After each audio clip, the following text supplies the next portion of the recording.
Palvetamise alguses, et haarata kinni sellest, mis Jumal meie jaoks on valmis pandud.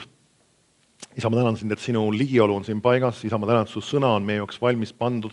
Isa, et me võime usus kinni haarata ja näha, et sinu tahe saab teostuda, et sinu plaanid ja sinu igatsused saavad ellu viidud. Isa, ma palun, et iga inimene võiks kasvada täna sinu tundmises ja võiks mõista, mis on sinu plaan, mis on sinu ootused ja mis on sinu igatsused. Isa, ma tänan sind sinu töö teostumise eest Jeesuse nimel. Aamen ja aamen. Kiitus Jumalale.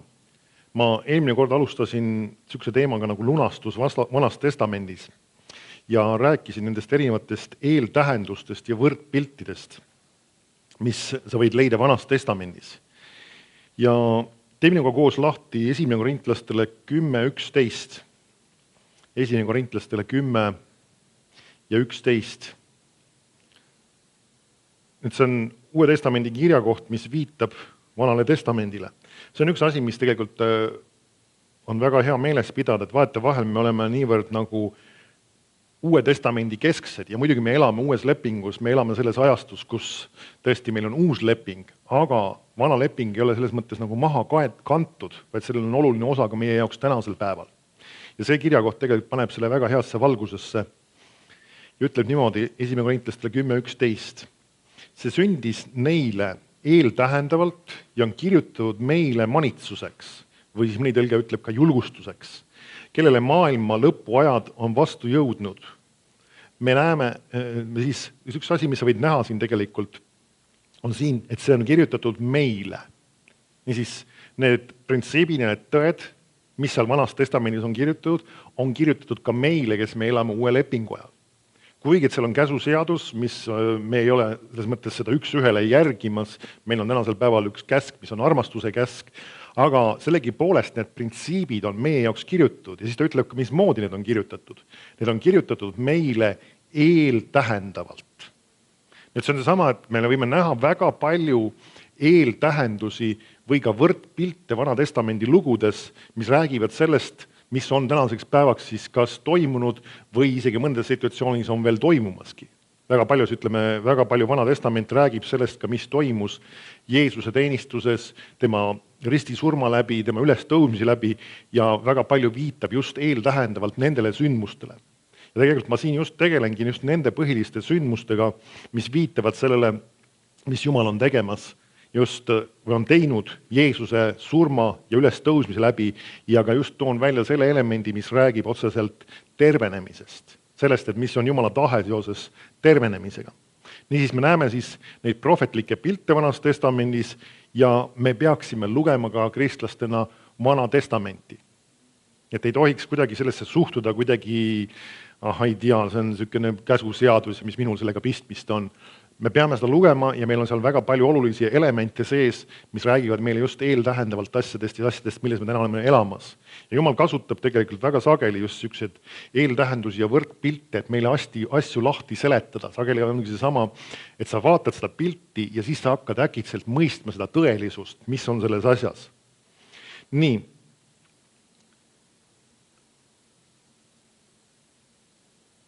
Ja üks küsimus, mis ma olen küsimas siis kogu selle teemaga seoses, on see, et kas tervenemine on osa ka lunastusest, siis sellest samast lunastusest, mille läbi, kui Jeesus suri siis risti peal, siis ta lunastas meile midagi.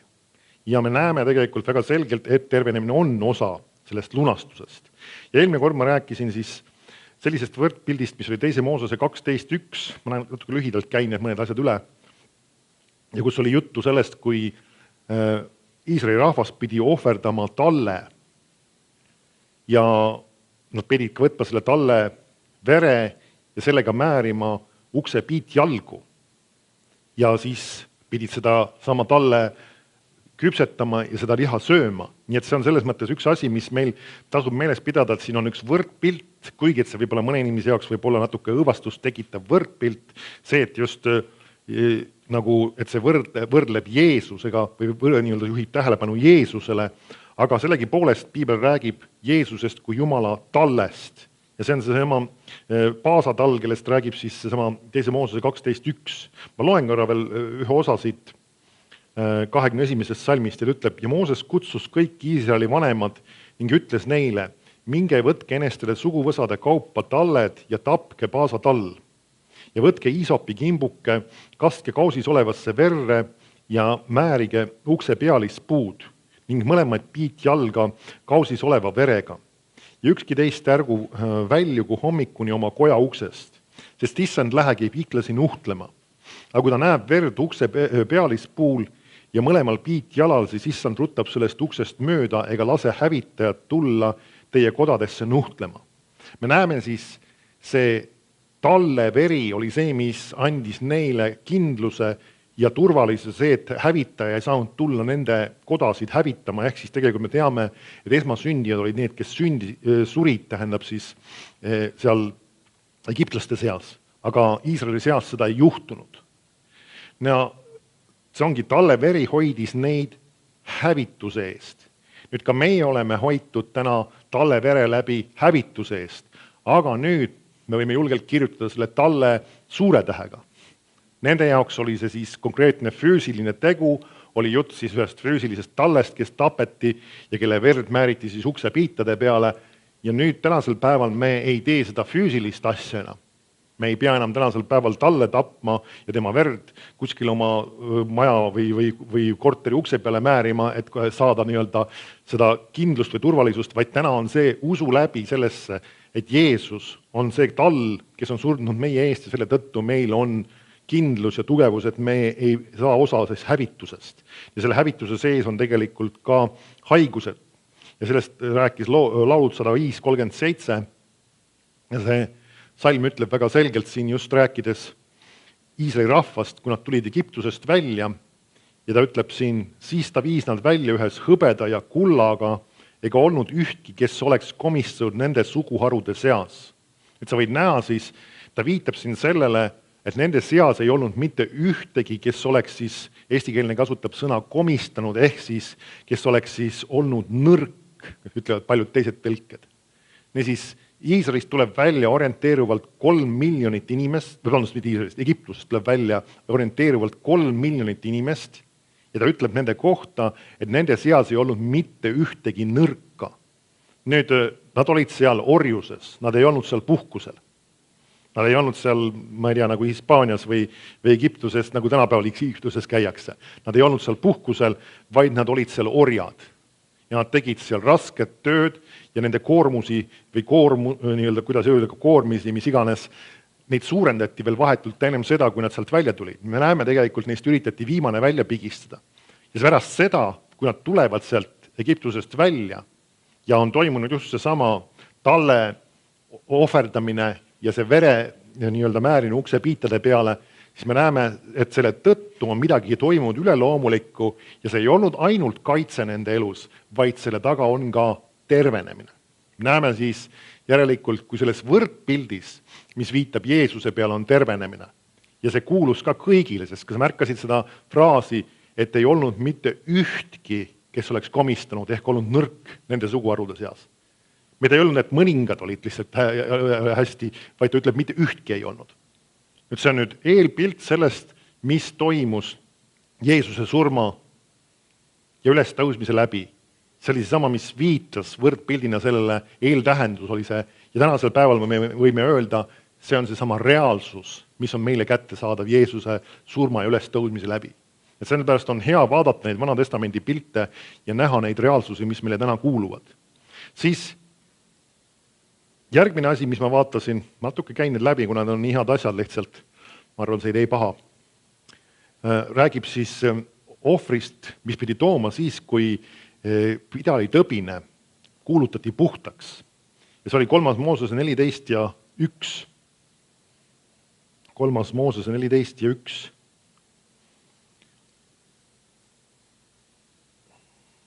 Ja see ütleb, ja issand rääkis Moosesega öeldes, see on seadus pidalitõbise kohta ta puhastuspäevaks.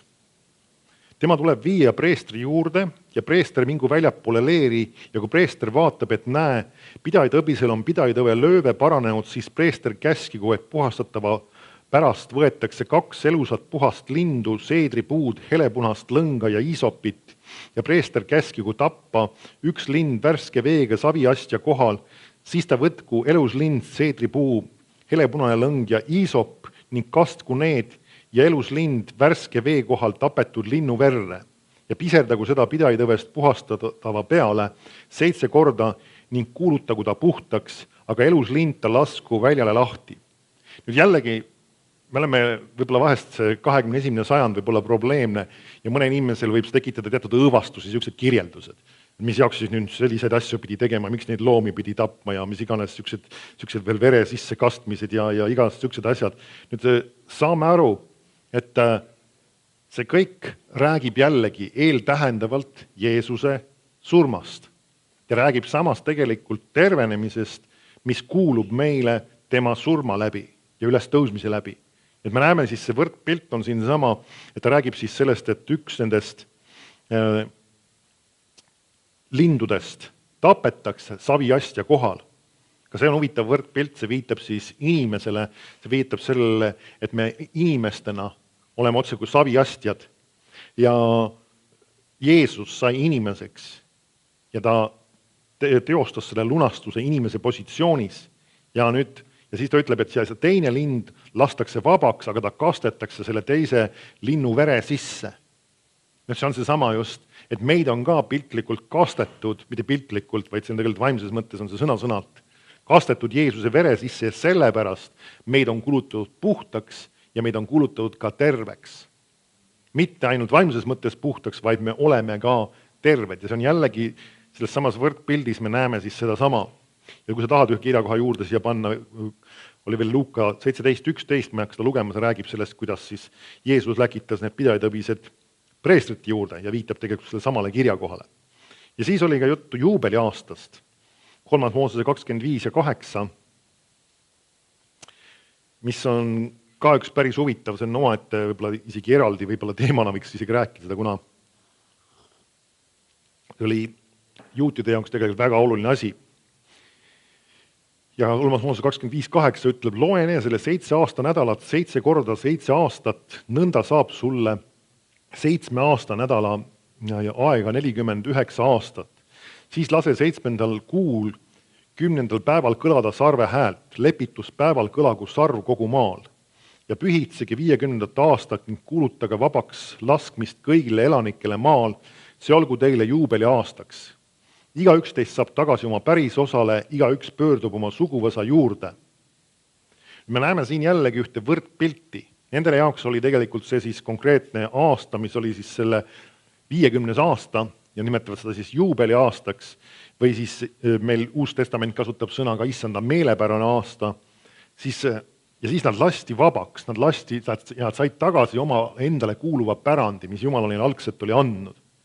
Ja nüüd tegelikult see räägib ka võrdpildina sellest samast pärandist, mis inimkond oli kaotanud ja Jeesuses ta sai selle tagasi, sest et Jeesus Luuka evangeeliumi 4. peatükis ja 16. salmist edasi, ta ütleb, et või 18. ma loen, issanda vaimu mu peal, seepärast on ta mind võidnud kuulutama evangeeliumi vaestele, ta on mind läkitanud kuulutama vabaks saamist seotule, nägemist pimedale, laskma rõhutuid vabadusse ja kuulutama issanda meelepärast aastat. Me näeme, et Jeesuse roll oli kuulutada, et issanda meelepärane aasta, millal? Mitte see, et see on mingi aja pärast tulemas, vaid see on juba käes, see on nüüd temas. Ja 21. salmist ütleb, täna on see kiri täide läinud teie kuuldes. Niis ta kuulutas neile tervenemist ja sellega koos ka issanda meelepärast aastat. Nii et siis see on ka üks pilt sellest, et meile kuulub tervenemine. Meil on täna issanda meelepärane aasta. Meil on täna seesama juubeli aasta, nagu Vana Testamendi kasutab meil siis see meie tõlge siis seda väljendit. Nii, nüüd läheme edasi ja vaatame 4. Moosese 17 ja 6. See on natukene siis see asi, mida ma eelmisel korral veel ei vaadanud, aga see räägib jällegi Vana Testamendi nendest võrdpiltidest ja eeltähendustest, mis viitavad Jeesuse surmale ja ülestõusmisele, just tervenemisele, mis on selle sees. Ja 4. Moosese 17 ja 6. Nüüd sa võid ise lugeda seda eellugu, siin me näeme, et siin oli Iisraeli rahvas oli nii-öelda mässanud või nii-öelda tegelikult nurisenud ka sellega koos Jumala vastu ja Moosese vastu. Ja siin ta ütlebki, aga ja siis Korahi, nagu seda nimetatakse Korahi jõuguks, temaga koos olnud inimesed, Jumal nii-öelda üleloomulikult lihtsalt hävitab, ta avab nii-öelda maa ja nad kukuvad sinna sisse. Ja Jumal mõistis väga karmilt kohut nende üle. Ja nüüd me näeme, et kui see kõik oli sündinud ja järgmisel päeval, mis sünnib pärast seda veel, ütleb, aga järgmisel päeval nurises kogu Iisraeli laste kogudus Moosese ja Aaroni vastu, öeldes, te olete tapnud Jehova rahva. Me näeme, nagu öeldakse, toimus jumalik kohtumõistmine, aga nad ikka ei olnud sellest aru saanud, mis on toimunud ja mis on sündinud ja miks see on toimunud. Aga kui kogudus kogunes Moosese ja Aaroni vastu ja pöördusid koguduse telgi poole, vaata siis kattis seda pilv ja Jehova auhiilgus ilmutas ennast. Siis Mooses ja Aaron läksid koguduse telgi ette. Et saame aru, see on Vana Testamendi situatsioon, kus siis Jumal rääkis nendega sageli ka kuuldaval häälel. Ja Jehova rääkis Moosesega öeldes, minge ära selle koguduse keskelt ja ma hävitan nad silmapilkselt. Siis nad heitsid silmili maha. Nüüd see viitab siis Moosesele ja Aaronile.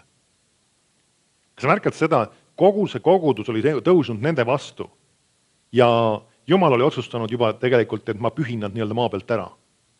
See oli väga karm tegelikult. Ja mis toimub? Nad heitsid silmili maha ja Mooses ütles Aaronile, võta suitsutuspann, pane selle peale suitsutusrohtu ja vii kiiresti koguduse juurde ning toimeta nende eest lepitust.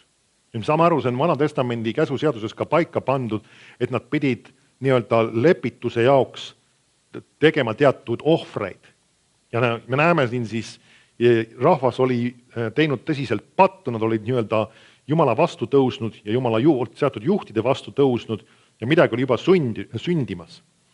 Ja ütleb ta, et peale ütsutusrohtu ja vii kiiresti koguduse juurde ning toimeta nende eest lepitust, sest Jehovalt on lähtunud vihahoog, nuhtlus on alanud. Me näeme juba Jumala karistus oli neid tabanud.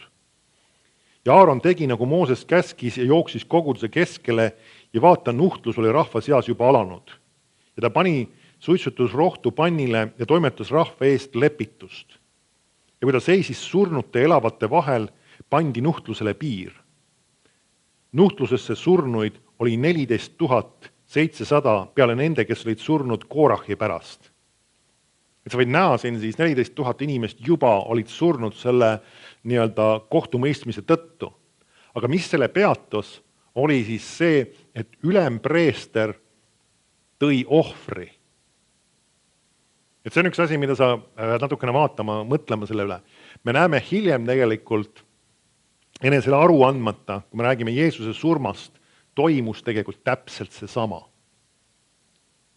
Et ülempreester enesele aru andmata tõi ka ühe ohvri ja ohverdas tegelikult Jeesuse kogu inimkonna eest. Ja mis see tegi? See pani ka võimaluse sellele, et nii-öelda piir võiks saada pandud nuhtlusele ja hävitusele. Ehk siis ka me saame aru siis ka selles situatsioonis, et ta surib mingisuguse kas haiguse või mille iganes tõttu, see siis oli, nimetatakse seda nuhtluseks siin, ehk siis needus on teine sõna, mis piibel kasutab ka sageli selle koha peal, siis me saame aru, kui ma olen juba käinud eelmine läbi ka selle teemad, kui me näeme sõna needus, siis selle seas on ka haigused. Meil täpselt ei ole kirjeldatud, mis nendega juhtus, aga surnud nad maha kukkusid, mis iganes siis või nii-öelda mingil põhjusel olid juba surnud selleks hetkel, siis see oligi tegelikult mingil kombel siis haiguse kujul see väljendus. Amen. Ja siis 15 salm ütleb, siis Aaron tuli tagasi Mooses juurde koguduse telgi ukse ette, sest nuhtlus oli lakanud. Ja siis võrdpilt, eeltähendus ongi see meil, et kui ülempreester, kes oli Aaron, tõi ohvri, ehk siis me võime tänasel päeval see ohver võib olla ka see, kui ta palvetas, siis see peatas selle nuhtluse ja peatas selle nii-öelda hävituse. Ja tänasel päeval ka Jeesuse surm meile usu läbi, kui me temasse usume, siis see peatab ka meie elus kõik võimaliku hävituse, nuhtluse või needuse. Amen. Jällegi üks huvitav võrdpilt siin. Nii. Ja vaata, Hebrea 4.14 ütleb niimoodi. Ta räägib küll ka veel Jeesusest kui ülempreestist veel. Me näeme seda on mitmel kujul, nagu öeldakse läbi piibli, jookseb läbi, viidates ka Jeesusele kui ülempreestrile. Hebra 14 ütleb, nüüd räägib Jeesusest, kes on meie ülempreestriks tänasel päeval. Ta ütleb, et meil nüüd on suur ülempreester Jeesus, Jumala poeg, kes taevad on läbinud, siis pidagem kinni tunnistusest. Sest meil pole nii suur ülempreester, kellel ei oleks kaastundmust meie nõtrustega, vaid kes kõiges on kiusatud otse kui meie, siiski ilma patuta. Läki siis julgusega armujärje ette, et me saaksime halastust ja leiaksime armu oma abiks õigeks ajaks. Nüüd meie kahjuks, meie mõtlemine ei ole piisavalt alati programmeeritud sellisel kujul, nagu piiblis me näeme seda. Aga siin näed huvitavaid sõnu. 16. peatüki lõpus ütleb, et me saaksime halastust ja leiaksime armu. Kui sa vaatad inimesed, kes tahtsid Jeesuse teenistusest terveks saada, väga paljud neist hüüdsid, mida Taaveti poeg halasta meie peale või minu peale. Väga paljud. Miks pärast? Sest et neil oli väga selge arusaamine sellest, et Jumala halastus, me kasutame, tänasel päeval võime kasutada tegelikult teist sõna ka, mis on ka kaastunne, on kättesaadav kõigile ja see sisaldab eneses tervenemist. Ja siin ta ütlebki, et me saaksime halastust. Näeb seda, et ma võin öelda selle koha peal täiesti julgelt, et me saaksime terveks. Amen. See inimesed sageli ei seosta seda, sellepärast, et nende jaoks on halastus ainult seotud justkui pattude andestusega ja sellega, et me üle ei tuleks kohtumõistmine, kui midagi valesti oleme teinud, aga see tähendab ka tervenemist. Sest et kui kohtumõistmine hoitakse ära, siis hoitakse ära ka see võimalus, et haigused võiksid tulla. Sest me näeme, et tegelikult haigused ongi just üks viis, kuidas kohtumõistmine sai rakendunud ka vanas lepingus ja ka tegelikult uues lepingus on tegelikult täpselt samamoodi see. Nii et me näeme siin siis, et ülempreester on see, kes ka tänasel päeval tahab halastada oma rahva peale. Ka siis isegi, kui nad on midagi valesti teinud. Aga see on oluline see, et me tahame siis ka nüüd Jeesus kui ülempreester samamoodi on toonud ka ühe ohvri, ta on ohverdanud iseennast. Ja nüüd, kui tema ka, piibel ütleb, et ta palub meie eest, siis see ongi sama, et me saame osa Jumala halastusest ja Jumala tervenemisest selle kaudu. Amen. Siis me näeme vanas lepingus seda võrdpilti, nüüd me näeme uues lepingus seda tänasel hetkel, seda reaalselt ka toimimas. Võid vaadata veel ühe kirjakoha, Hebra 3.1. Ütleb, sellepärast pühad vennad, taevase kutsumise osalised, pange tähele meie tunnistuse apostlit ja ülempreestrit Jeesust. Üks huvitav asi, see saab olema mul tegelikult sel pühapäeval ka osalt teemaks. Kas sa märkasid nendes mõlemas kirjakohas, mis ma tsiteerisin, Hebra 4.14 ja Hebra 3.11, on see huvitav väljend, nagu esimeses salmis ütleme, pidagem kinni tunnistusest ja Hebra 3.1 ütleb, et ta on meie tunnistuse apostel ja ülempreester. Kas sa märkad sellist sõna nagu tunnistus on siin sees? Nüüd see ei viita, ma ei tea, tänasel päeval meil sõna tunnistus võib-olla esimese asjana seostub võib-olla, ma ei tea, koolitunnistusega või mingisuguse ametitunnistuse või mingi sarnase asjaga. Nüüd sellel otseselt, ta mingil määral on siin ka analoogia olemas küll meil kultuurilises taustas, aga see tegelikult viitab, kui sa otsid selle sõna välja kreeka keeles, see viitab samade asjade rääkimisele. Sõna tunnistus või millegi tunnistamine, me oleme ise kasutanud seda sõna ja see ongi tegelikult see, kus on piibli sõna pärit on, see, et sa tunnistad, missugused samased asju, neid samasid asju, mida Jeesus sinu kohta ütleb, mida Jumala sõna sinu kohta ütleb. Ja tema on nüüd, nagu öeldakse, selle tunnistuse apostel ja ülempreester, see, mis sinu suust lähtub, tema on see, kes seda on ka teostamas ja ellu viimas. Ta on sinu tunnistuse apostel ja ülempreester. Amen.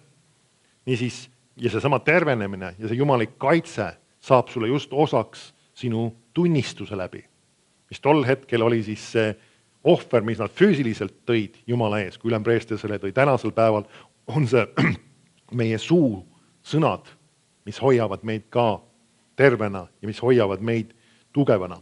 Amen. Nii vaatame nüüd 4. Moosese 21.4. Jällegi üks eeltähendus ja võrdpilt. 4. Moosese 21.4.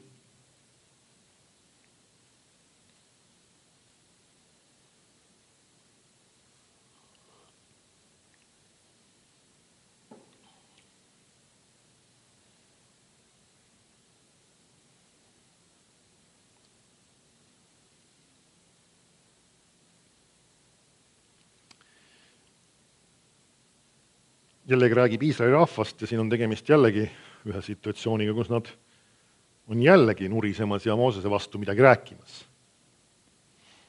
Kas sa märkad, et nagu Iisraeli rahval oli see päris sageli probleemiks?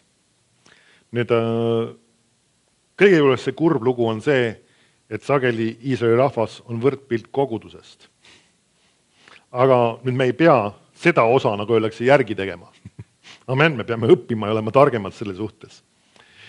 4. Moosese 21.4 ütleb, Hoori mäe juures nad läksid ära Kõrkjamere teed mööda, et minna ümber Edoni maa. Aga rahvas tüdines teekonnal. Et see on ka üks hea näide. Sageli, kui inimesed väsinevad, üksluisus, asjad on samamoodi, korduvad, ühesugused, siis see on üks teatud ohumoment. Me ei tohi, nagu öeldakse, lasta sellele ennast mõjutada negatiivselt. Siis ütleb, ja rahvas rääkis vastu Jumalale ja Moosesele. Miks olete meid toonud Egiptusest kõrbe surema? Sest ei ole leiba ega vett, meie hing tülkab seda viletsat toitu. Siis Jehova läkitas rahva sekka mürgiseid madusid ja need salvasid rahvast ning Iisraelis suri palju rahvast. Me näeme jällegi, jumalik kohtumõistmine tuleb, mille tõttu nurisemise ja nii-öelda sõnakuulmatuse või selle jutu pärast, mida räägitakse, just sellist tüüpi asi nagu tagarääkimine või nii-öelda nurisemine, tegelikult on väga sarnased asjad oma olemuselt. See võib tõsiseid probleeme inimeste elus tekitada ja ka samuti on see uues lepingus muuseas nii. Nii, aga vaata, mis edasi juhtub. Siis rahvas tuli Moosese juurde. Kas pole naljakas selles mõttes? Mingil hetkel nad hirmsalt pahandavad nende peale, aga kui neil on tõsised probleemid, siis nad teavad, kust kohast abi saab. Ja tulevad nüüd tema jutule, et nagu aita nüüd meid selles asjas. Ja vaata, Mooses on veel niivõrd huvitava, hea hoiakuga selle juures. Ma ei teagi ausalt üles, kas ta oli kursis sellega, mis nad olid tema kohta öelnud või rääkinud temale vastu. Väga võimalik ja siiski oli, sest et ta ütleb, et rääkis vastu Jumalale ja Moosesele, nii et ka järelikult see jutt võis olla ka tema kõrvu kostnud. Aga Moosese reaktsioon oli see, ta ütleb siis, rahvas tuli Moosese juurde ja nad ütlesid, me tegime pattu, et rääkisime vastu Jumalale sinule. Me näeme, tundub, et nad millegile on nagu pihta saanud. Siis ta ütleb, palu Jehovat, et ta võtaks meilt ära need maod. Ja Mooses palus rahva eest. Me näeme, et ta palub rahva eest, et see asi võiks muutuda. Kui inimene on teinud midagi valesti, siis Jumal tahab siiski pakkuda talle lahendusi tema asju korda seada. Me näeme, et Jumal on armuline ja halastaja. Amen. Isegi kui see inimene võib-olla on juba osa saanud mingil kombel kohtumõistmisest. Nüüd Mooses siis palub rahva eest ja Jehova ütles Moosesele, tee enesele madu ja pane see ridva otsa. Siis jääb elama iga salvatu, kes seda vaatab. Ja Mooses tegi vaskmao ning pani selle ridva otsa, kui siis madu oli salvanud kedagi, aga too silmitses vaskmadu, siis ta jäi elama. Nüüd jäta siia järg vahele, ma otsin ühe teise kirjakoha siit Uuest Testamendist veel, mis viitab sellele konkreetselt sellele samale kirjakohale, isegi annab meile Uues lepingus väga selge selgituse. Johannese 3.14 on see. Ja see on jällegi üks eeltähendus ja võrdpilt siis Jeesusest ja tema surmast. Johannese 3.14 ütleb, ja nõnda nagu Mooses kõrbes maa ülendas, nõnda ülendatakse inimese poeg, et igaühel, kes usub temasse, oleks igavene elu. Sest nõnda on Jumal maailma armastanud, et oma ainusündinud poja on andnud, et ükski, kes temasse usub, ei saaks hukka, vaid et temal oleks igavene elu. Nüüd, see viimane kirjakoht on, ma arvan, suuremal osal kristlastel peas. Aga naljakas on see, et enamus neist ei tea selle kirjakoha konteksti. Kui sa vaatad selle kirjakoha konteksti, siis vaata, mis ta ütleb. Nõnda nagu Mooses maa ülendas, nõnda ülendatakse inimese poeg, et igaühel, kes usub temasse, oleks igavene elu.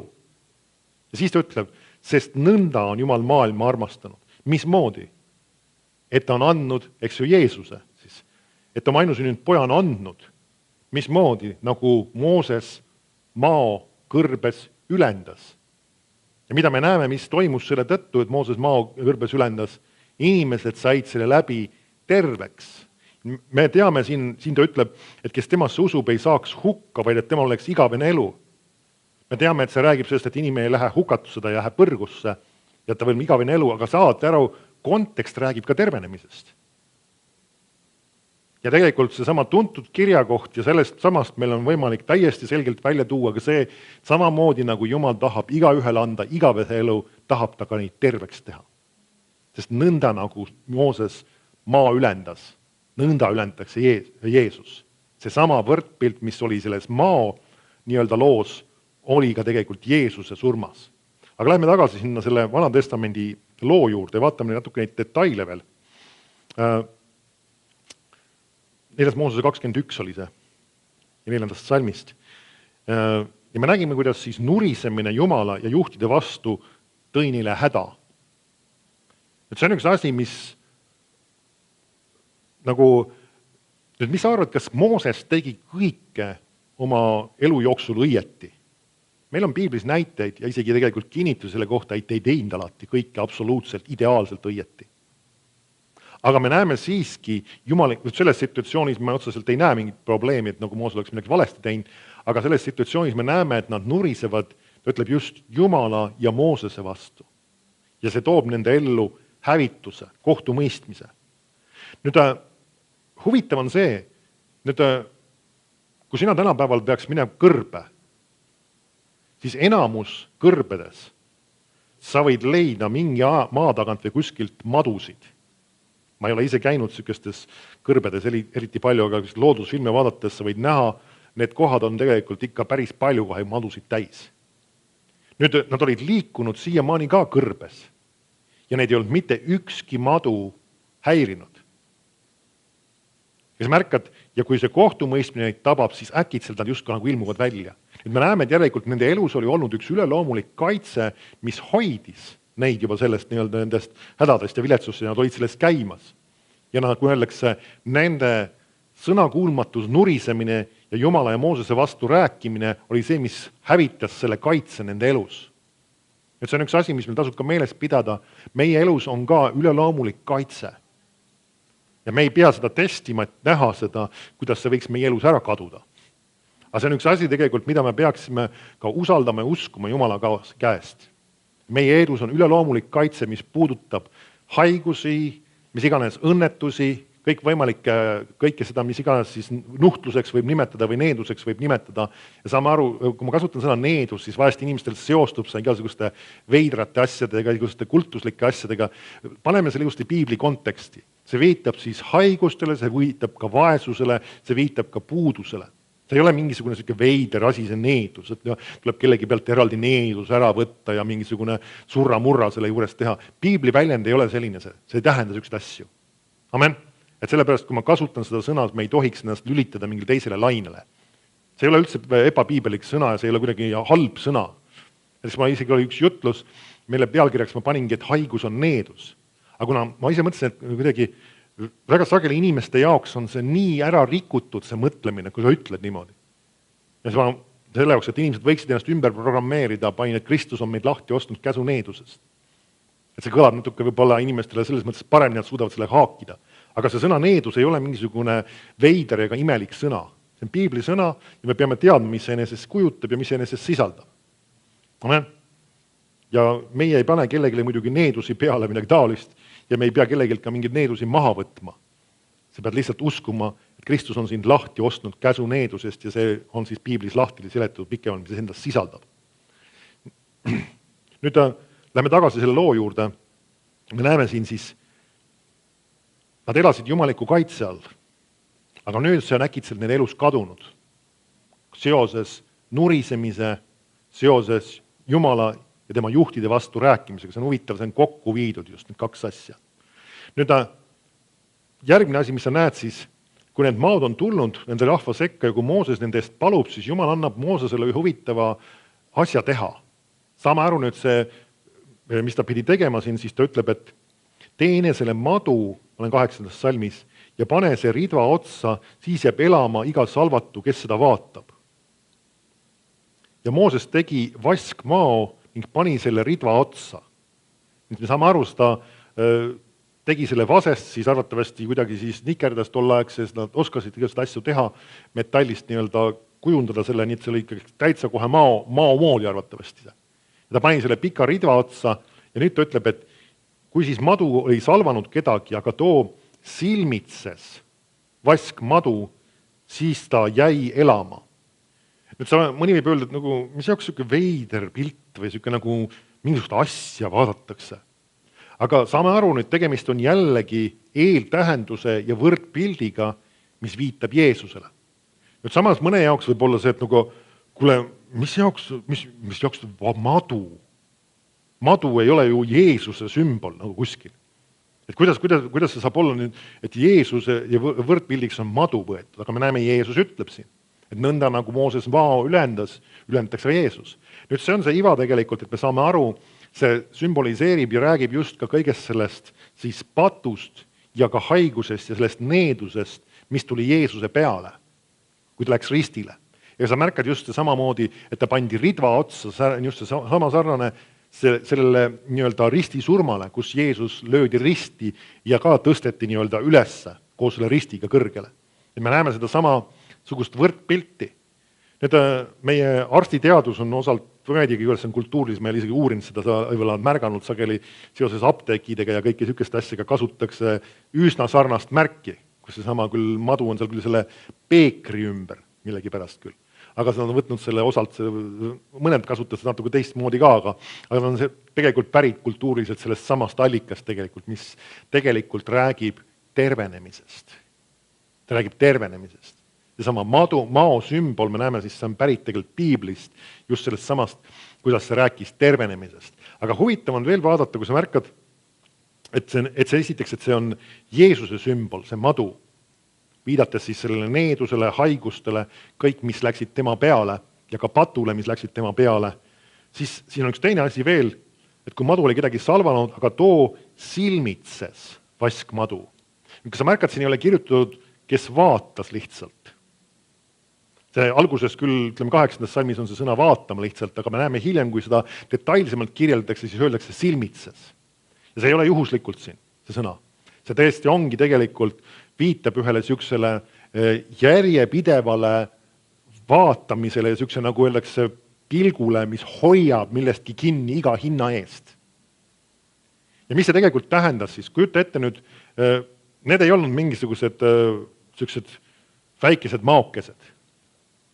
Ma ei tea, meie rästikute puhul ma ei ole isegi kokku puutunud, vist tänasel päeval ikkagi oleks vist hea, kui inimene saaks ikkagi kiiresti arsti juurde, aga tavaliselt see Eesti oludes ei ole nii karm ikkagi, kui ta saab ilusti üsna kiiresti arsti juurde, siis on kõik hästi vahetul.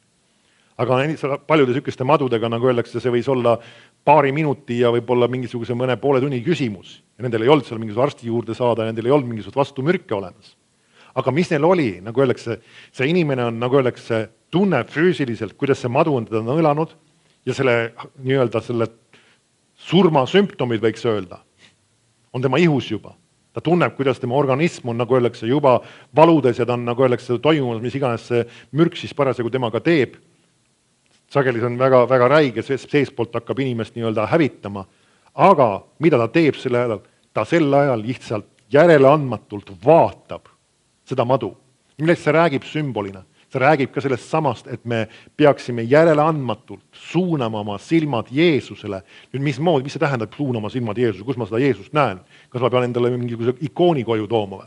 Nüüd see on üks asi, mida kindlasti kristlasena sina ei peaks tegema. Me ei peaks ei palvetama, ei ikooni poole. Amen. Nüüd mõni küsib, et no aga kuule pastor, kuule nendes suurtes kirikutes on ju need altarimaalid, kas see on õige seal ees palvetada? ma arvan, et nagu öeldakse, Jumal ei kuku trooni pealt maha. Kui sa selle pildi poole otseselt ei palveta, ma arvan, see katastroof ei ole. Amen. Ja ma arvan, et enamasti need inimesed on siiski siiralt ja saavad õieti aru, et nad tavaliselt selle pildi poole ei palveta, see lihtsalt on seal, nagu ta on. Ja las ta olla selle traditsiooniga, kuidas ta on jäänud see asi. Mina ise seda ei teeks tänasel päeval. Sellepärast sa ei märka minu selja taga ka suurt Jeesuse pilti siin. Aga las ta olla sellega, nagu ta on. Ja ka siiski suuname tähele, see silmitsemine viitab ilmselgelt Jumala sõna peale vaatame, sest Jeesus on Jumala sõna. Ja see ei räägi lihtsalt, et ma natukene lugesin seda, lugesin mõne kirjakohakese, ütlesin mõne tõotuse välja ja kui jälle meelde tuleb, siis jälle ei, vaid see räägib ühest järeleandmatust Jumala sõna silmitsemisest. Ja see on tegelikult sageli võti tervenemise juures inimeste puhul. Ja mõnedki inimesed ei tule mõningatest probleemidest ennem välja, kui nad tõesti ei hakka silmitsema Jeesust. Nüüd ma räägin justkui nagu võrdpildina seda, aga tegelikult ma mõtlen just seda sõna-sõnalt, seda lugema seda sõna, neelama enne sisse, seda järeleandmatult sellest kinni haarama, hoolimata sellest, mida tema ihu ütleb, hoolimata sellest, mida organism ütleb, hoolimata sellest, mida arst ütleb, hoolimata sellest, mida väljapoole näha on, hoolimata, kas tal on valus või raske või kurnatud või mida iganes, ta vaatab ikka Jumala sõna peal edasi. Ja see on see sama hoiak ja suhtumine, mis pidi olema neil seal täpselt samamoodi. Ma ei ole kunagi saanud ühegi mao poolt nii-öelda nõelata ja ei plaani ka seda, amen. Aga ma võin umbes aimata või kujutada ette, et see ei olnud eriti hea tunne, aga selle keskel nad pidid seda lihtsalt tegema. Ja otsima üles, seal on see ritv, seal on see madu ja nüüd ma suunan oma silmad selle peale mitte millekski muuks, mul ei ole aega praegu, see on see ainus asi, mida ma teen. Ja see on see sama mõtlemine, eriti kui inimene tahab järeleandmatult tulemusi saada, on ka see, et siis ta ei istu ei selles ega teises ega kolmandas, tal ei ole aega ei televiisori jaoks, tal ei ole aega ei Facebooki jaoks, tal ei ole aega selle jaoks või tolle jaoks või kolmanda ebaolulise asja jaoks, vaid tal on aega ainult Jumala sõna jaoks.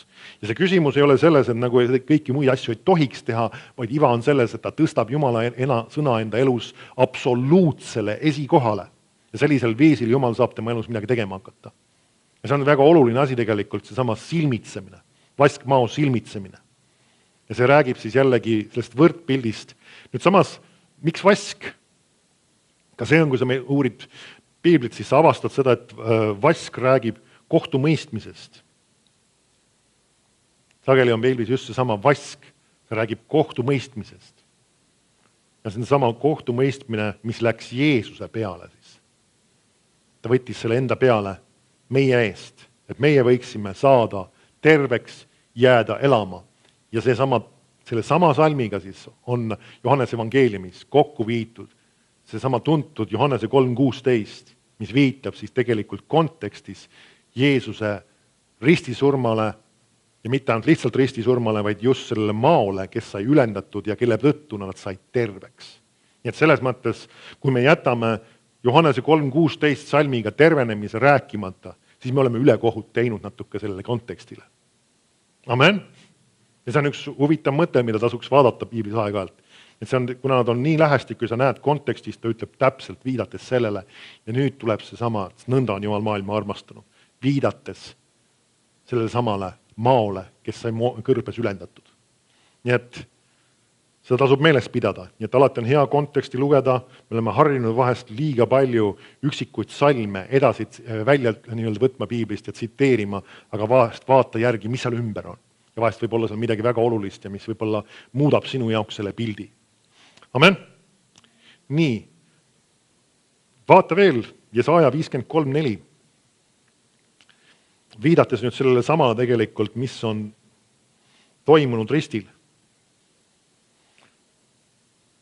See tegelikult osalt läheb juba sellesse teemasse, mis ma ka järgmisel korral plaanin rääkida. Aga ma annan selle eelampsu meile siia. Jesaja 53.4 ütleb.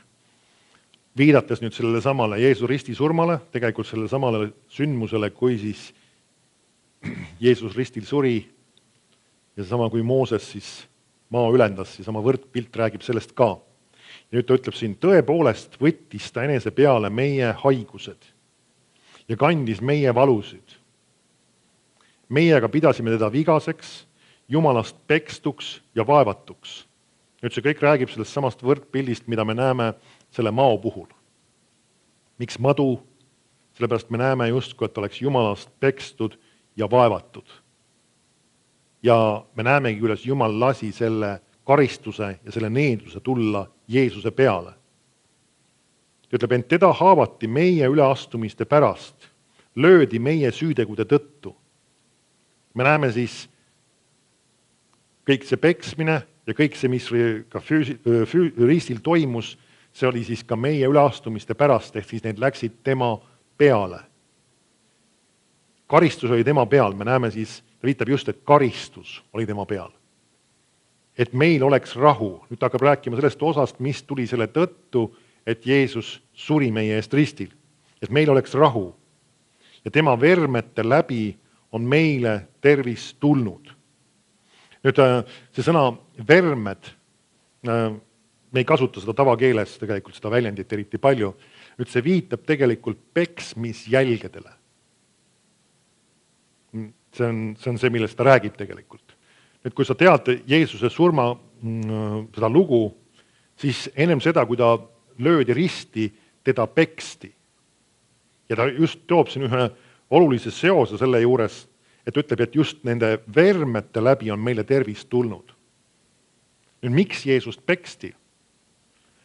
Vanas testamendis on tegelikult käsuseaduses paika pandud, et inimesed, kes olid teinud pattu, nad olid väärt ka füüsilist karistust ehk siis ka peksmist. Ja mitte selles situatsioonis ei ole isegi juttu nagu laste karistamisest, vaid siis selles mõttes, et see oli viis, kuidas oli ette nähtud ka inimene, kui ta oli mingi kuriteo sooritanud, siis teda karistati sellisel viisil, et ta peksti siis vitstega või pitsaga, mis iganes. Ja me näeme, et Jeesusega tehti teda sama, aga tema ei olnud ühtegi kuritegu sooritanud, aga ta kandis selle karistuse meie eest. Ja nüüd see viitabki just sellele peksmisele ja ta räägib just sellest, et see sama karistus, mis läks tema peale, seda toob meile tervenemise. Ja vanas lepingus me näemegi just, et inimene, kes oli midagi valest teinud, siis tal oli väärt karistust. Ja haigus on tegelikult ka karistus. Kui sa vaatad Piiblis, siis vanas testamendis 5. Mooses 28 räägib sellest, kuidas seesama needus ka haiguste kujul tuli nende inimeste peale, kes olid sõna kuulmatud ja see oligi karistuseks. Nüüd siin me näemegi seda seost, kuidas tegelikult siis Jeesus enne risti löömist, ta võttis enese peale meie karistuse, sellega koos siis ka haiguse, mis oli karistuse üks viisidest, või mis sai osaks nagu inimesel karistusena. Ja nüüd meil selle tõttu on tervenemine. Amen. See on üks asi, ma hakkan järgmine kord detailsemalt veel uurima, aga see on üks üllatavalt huvitav kirjakoht, tegelikult sa hakkad sellesse süvenema, kui palju sa võid näha neid võrdpilte ja neid printsiipe, miks Jumal neid asju tegi ja mis sulle selle kaudu jällegi tänasel päeval kuulub ja põhilisena siis, nagu millega ma siin põhiliselt tegelen, on see, et sulle kuulub tervenemine. Sest Jeesus on kandnud sinu haigust ja tõved just selle sama peksmise läbi ka, samuti ta ütleb tema vermete, just see sama peksmise löögijälged, nende tõttu on sulle tervis tulnud. Amen. Kiitus Jumalale, see on nüüd need samad võrdpildid, ma käin sulle lühidalt läbi ja mis ma täna käisin läbi, siis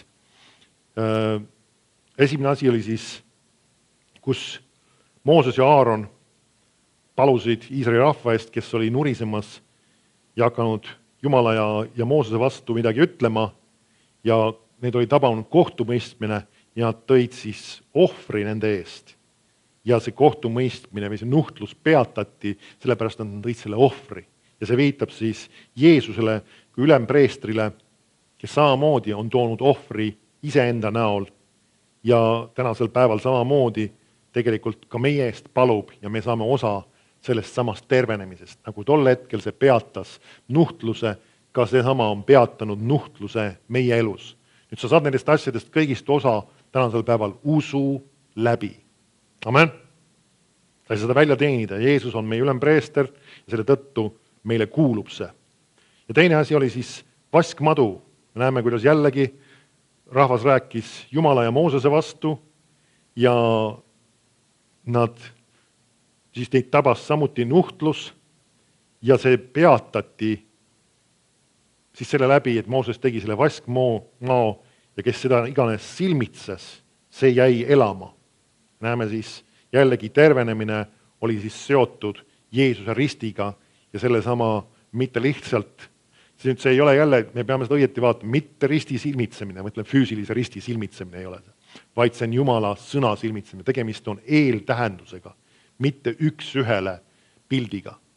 See on üks asi, mida ei tohi siin segamini ajada, vahest inimesed mõtlevad igasuguseid veidrusi ja tobedusi selle asja ümber välja, et peab minema altari juurde, siis seda ristil olevat Jeesus silmitsema, siis Jumal tahab sind kindlasti terveks teha. Ei, see ei käi nii.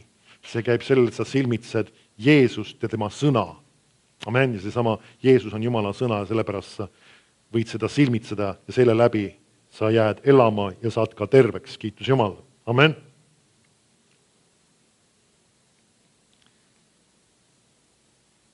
Ja need 2 võrdpilti siis, jätta need endale meelde ja seedi enda jaoks või mõtiskle enda jaoks ka läbi, et need võiksid tõesti olla midagi sellist, mis on ka sinu südames keelemas pidevalt. Amen, aga ma täna siin siis lõpetan selle.